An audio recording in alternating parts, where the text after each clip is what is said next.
sisters, and welcome to our Eucharistic celebration today, and happy birthday! Or are you not happy? Do you find it awkward to be greeted happy birthday? Why not greet the person next to you happy birthday?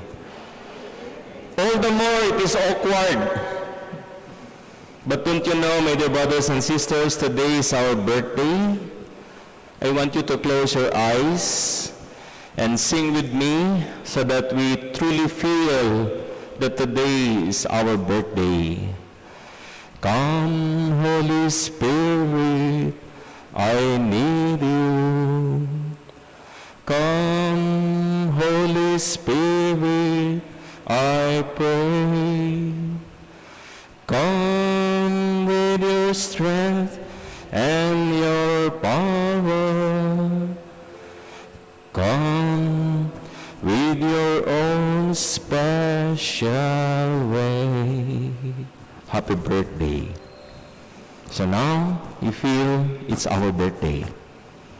Don't you know that Pentecost is also called the birthday of the Catholic Church?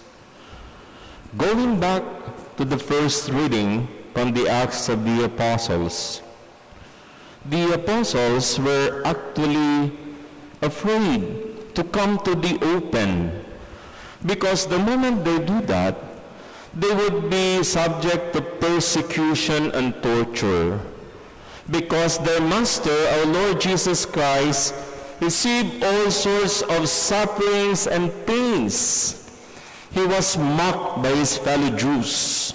He was tortured, beaten, spitted on, all those sorts of maltreating the Master, our Lord Jesus Christ. And at the end, receiving the most shameful punishment by way of crucifixion. Then, their Master died on the cross. So, kinsa dili mahadlok, anak. But in today's gospel, a few days after the resurrection of the Lord, Jesus appeared to them and made a promise that his peace will stay with them. He showed them his hands and his side. The disciples will rejoice when they saw the Lord. And the Lord said to them again, "Peace be with you." This is our experience when we allow the Spirit of God to dwell within us. We lived in peace. But that is not enough. We need to spread this presence of God, this love of God to our brothers and sisters, as the Lord said to them, "As the Father has sent me, so I send you. I send you." Then when he had said this, he breathed on them and said to them, "Receive the Holy Spirit." That is why we have a beautiful rendition of the psalm, though it was not sung. "Lord, send us your Spirit and renew the face of the earth."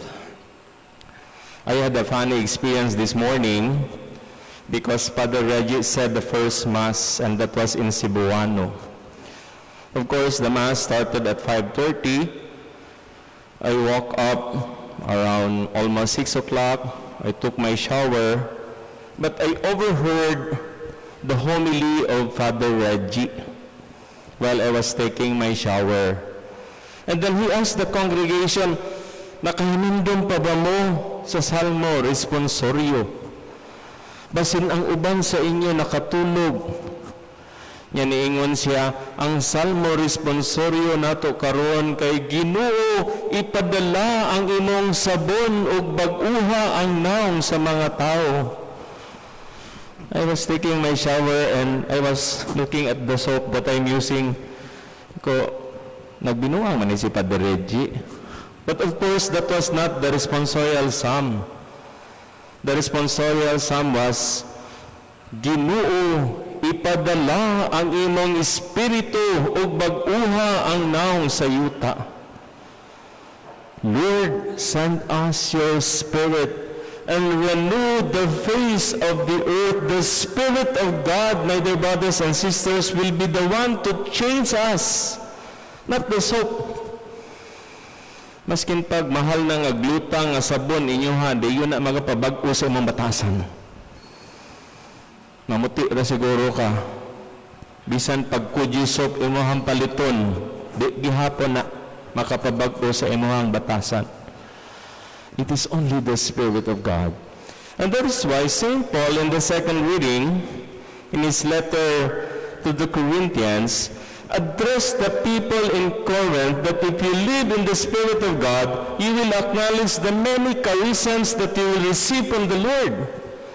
And you need not to compare yourself that you are Jew or Greek, because you are open to the Spirit of God, and the Spirit of God will be the one to touch you, will be the one to inspire you. Because if you live in the Spirit of God, there is no way you can preach the fake news. Instead, you share the good news. Because the good news of Christ, who conquered sin and death for us, should always be lived in our day-to-day lives. And that is why we need the Spirit of God to change us. Yes, my dear brothers and sisters, when the apostles received the Holy Spirit, another term for Pentecost, or the notion which took place during the time of the descent of the Holy Spirit upon the apostles, something changed. The apostles, from being afraid, being frightened, and now they come to the open, and they were very bold to preach the good news. They were not afraid. And people, especially in Jerusalem, because people flocked there, and they were surprised, how come that these people are spreading the good news and we can understand what they preach? Because it was the Spirit of God who touched them. It was not the words that the apostles simply articulate. And that is why, my dear brothers and sisters, we always pray that it is the Spirit of God who will inspire us, so that we will stop hurting other people. We will stop spreading fake news. We will only do what pleases God, because this is the working of the Holy Spirit. You know, my dear brothers and sisters, in our day-to-day lives, we experience problems, anxieties, and all sorts of disappointments. Sometimes, it is not by chance or by accident that God will touch other people to remind us of His loving presence. And that is why, allow me to share this beautiful experience. When I was assigned in St. Paul Parish, I could not remember what year was that, but I was assigned there as an interim associate priest, because I just came from my masteral course in UST. So I stayed with Father Juni Tabiliran. One time, after Sunday Mass, a lady came to me, running, and she embraced me at once. And I was stunned by her because, excuse me, ayaw doon nagbuhatan, kay isod kayo unsa isulti sa mga tao, gigakos tayong kunimo niya. Sige kaghilap, unsa kayo ilahang tanaw sa tuang duha. Yan na siya. Sorry, Father, sorry ka nang nabasa akong kinitso sa ball. Siya, sorry kayo, Father, kanang gusto lang ko magpasalamat, Father. Yung kung ano di ay. Siya nga, Father, kanang ikan ko sa among balay, nag-away mi, ihabatong papa, ihang mama. Niya, murag, nangitom ako ang palibot, Father ba?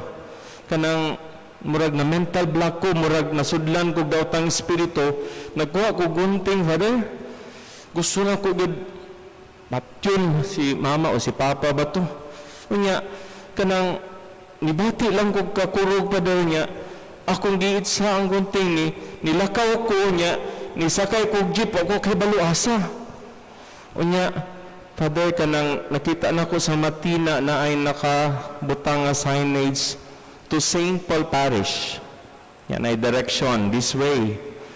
Nya, gipahunong na ako ang jeep, Father, niya, pag abot na ko, nagmisa ka, nya, sa imong homily, Father, mura ba og kanang kita nang duha ang nag-istorya?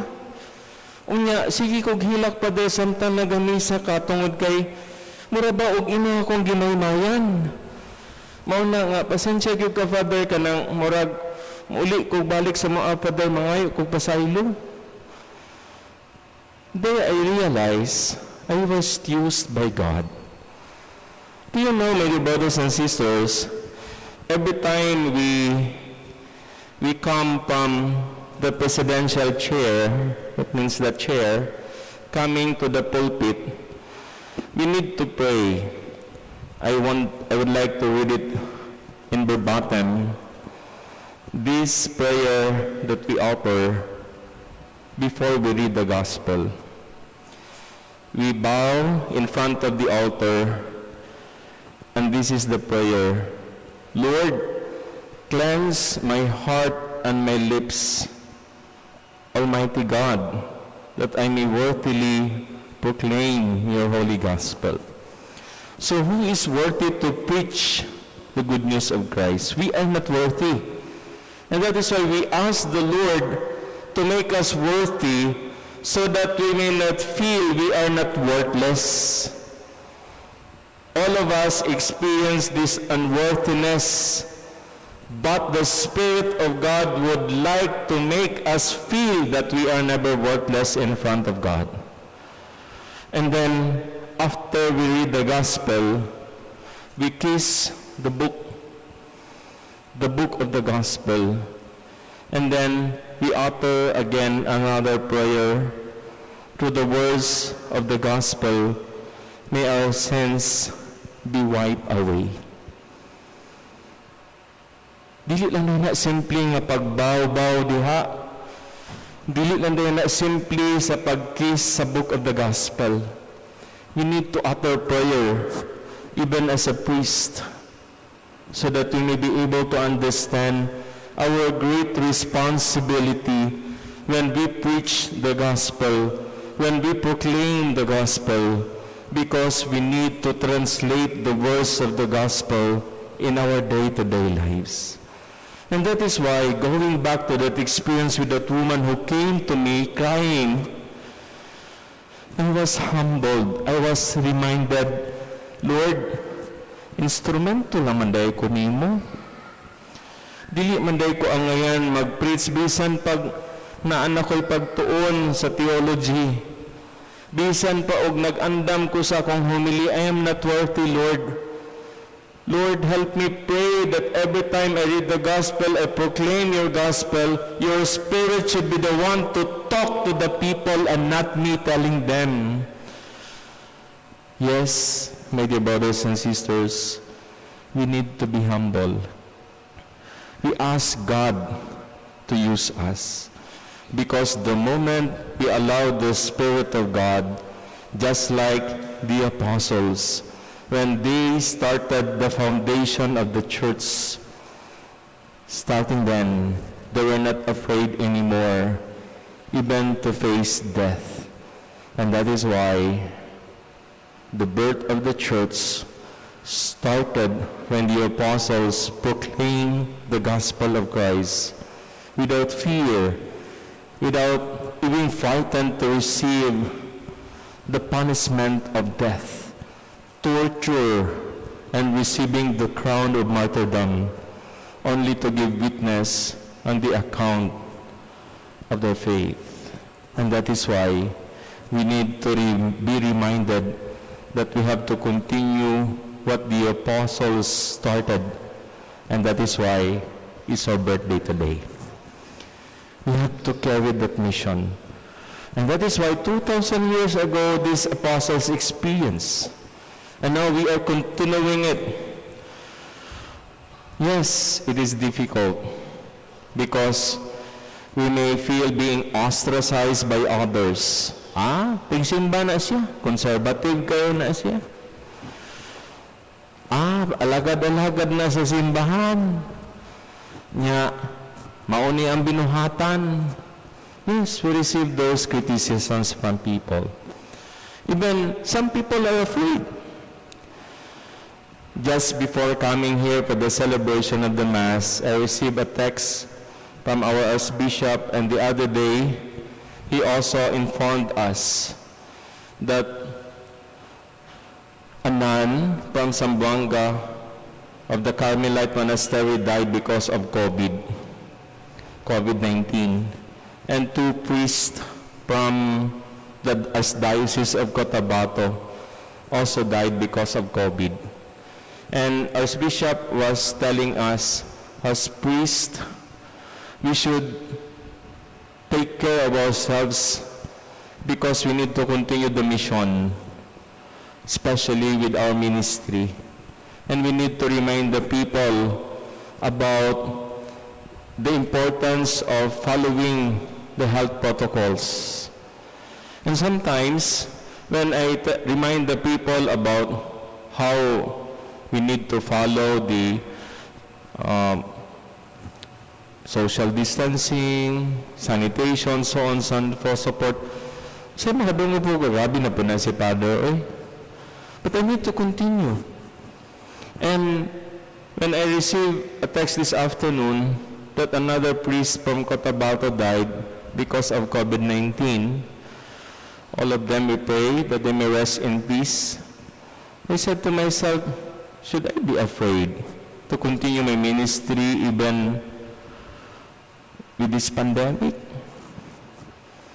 And now, recalling what the apostles experienced on the day of Pentecost, we need to renew our love and commitment so that our love for the Lord will not falter. Every time we celebrate birthday, we are so happy. We want to share this joy of expressing to the Lord our gratitude for the gift of life. It is also like that. The day of Pentecost, we renew our love and our commitment to the Lord. And that is why the Spirit of God will be the one to renew us. And today, on Pentecost, it's our birthday. We share the gift of being a gift to others. Amen.